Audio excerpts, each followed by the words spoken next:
I personally audited hundreds of Amazon accounts, and through that, I've seen the work of many other agencies.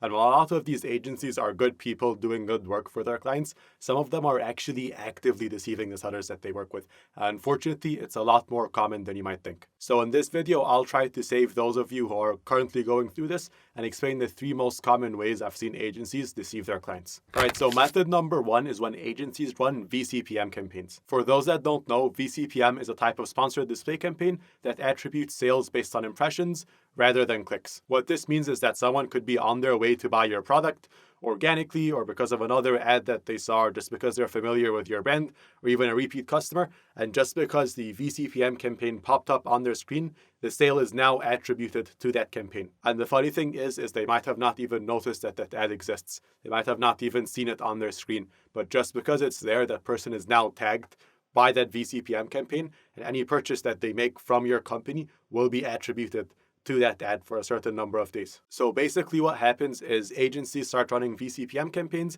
because they're cheap to get a lot of impressions with. So you spend a few $100s, you get tens of thousands, hundreds of thousands, or even millions of impressions, depending on your category. Those basically cover all of the potential shoppers for your company, and all of the sales start to be attributed to those VCPM campaigns, including sales from existing ads, sales from organic, sales from anywhere on Amazon will start to be attributed to this campaign.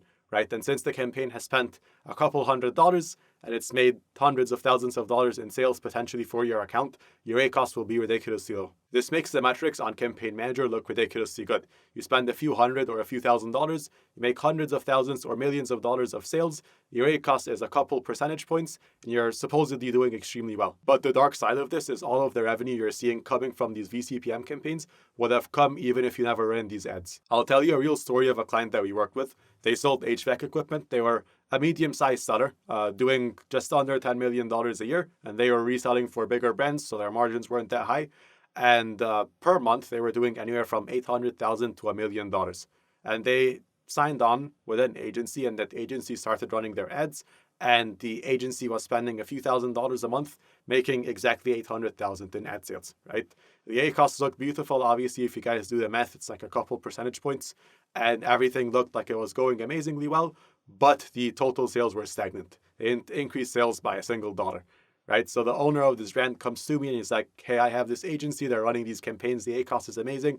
I'm getting a ton of ad sales, but my revenue hasn't grown a single dollar. So I ask for access and I go through his account and I notice it's almost all VCPM campaigns with a couple sponsored product campaigns, which basically did nothing for his business. So not only was he paying this agency $4,000 or $5,000 a month, he was also spending another $4,000 or $5,000 on those campaigns with pretty much zero real return. So he's wasting, a little bit over $100,000 a year just for this agency to report fake numbers to him.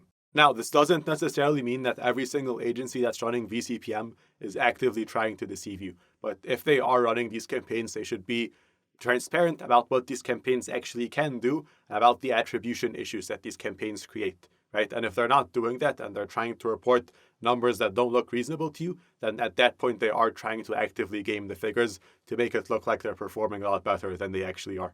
The second way agencies might actively try to game their numbers is by focusing too much of your ad spend on branded traffic. And for those who don't know, branded traffic is one of 2 main classifications of traffic, with the other being generic. Branded basically is people actively searching for your brand name because they're either repeat customers or they heard about you off Amazon, maybe from a retail store or from your website or an ad that you're running, and they go to Amazon and they literally search your brand name to try and find your products. Whereas generic is just like a random keyword, like pencil sharpener, for example, or eraser, or anything else, right? It's just like a description of a product that doesn't relate to a specific brand. Now, the trick here is that branded traffic will perform significantly better with ads than generic traffic. And that's just because the people coming from branded search are already familiar with your brand and already planning on buying from you anyway.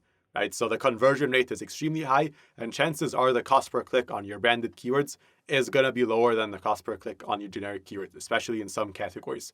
Whereas generic traffic is more expensive because of these higher cost per clicks, and also has a much lower conversion rate because you're advertising to an undecided customer who may or may not be looking to buy from your brand. And while advertising on branded traffic isn't necessarily a bad idea, some agencies will concentrate way too much of your ad spend into branded to try to make the figures look a lot better than they are. So I've seen accounts where branded were driving like 90% of the advertising revenue, with like half of the spend, then the other half was at like a 300, 400% ACoS and was doing extremely bad. And the client had no idea because the overall figures looked really good because their branded traffic was running at a 10, 15% ACoS.